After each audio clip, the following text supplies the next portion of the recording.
പേരെഴുതാൻ use ചെയ്യുന്ന piping ബാഗിൻ്റെ അറ്റം എങ്ങനെയാണ് കട്ട് ചെയ്യേണ്ടതെന്നൊരു കമൻറ്റ് ഞാൻ കണ്ടിട്ടുണ്ടായിരുന്നു.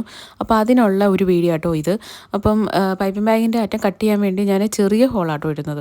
വലിയ ഹോൾ ഇടുമ്പോഴത്തേനും നമുക്ക് ഒരുപാട് എഴുതാനൊന്നും പറ്റത്തൊന്നുമില്ല. അപ്പോൾ ഏറ്റവും ചെറിയ ഹോൾ ഇടാൻ മാക്സിമം ശ്രമിക്കുക. അപ്പം ആ ചെറിയ ഹോൾ ഉണ്ടെങ്കിൽ നമുക്ക് നല്ല ഭംഗിയായിട്ട് തന്നെ എഴുതിയെടുക്കാൻ പറ്റും കേട്ടോ. അപ്പോൾ ചെറിയ കേക്കിലാണെങ്കിലും ചെറിയ കേക്കിലൊക്കെ എഴുതുന്ന സമയത്ത് വലിയ ഹോളൊക്കെ ഇട്ട് എഴുതുവാണെങ്കിൽ നമുക്കത് മൊത്തത്തിലങ്ങ് എഴുതുന്നതെല്ലാം മൊത്തത്തിലങ്ങ് വൃത്തികേടായിപ്പോകും.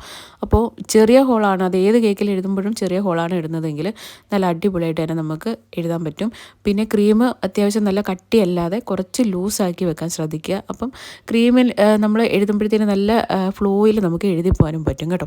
അപ്പോൾ അങ്ങനെ 1-2 കാര്യങ്ങൾ ശ്രദ്ധിച്ചു കഴിഞ്ഞാൽ നമുക്ക് നല്ല അടിപൊളിയായിട്ട് തന്നെ എഴുതാൻ പറ്റും. അപ്പോൾ വീഡിയോ പറ്റിയുള്ള അഭിപ്രായം കമൻറ്റ് ചെയ്യാൻ മറക്കല്ലേ. അപ്പോൾ ഇതുപോലുള്ള എന്തെങ്കിലുമൊക്കെ റൈറ്റിംഗ് ടിപ്സിനായിട്ട് നമ്മുടെ ചാനൽ ഒന്ന് സബ്സ്ക്രൈബ് ചെയ്ത് വെക്കുക. അപ്പോൾ നമുക്ക് വേറൊരു അടിപൊളി വീഡിയോ ആയിട്ട് കാണാം. ടാ.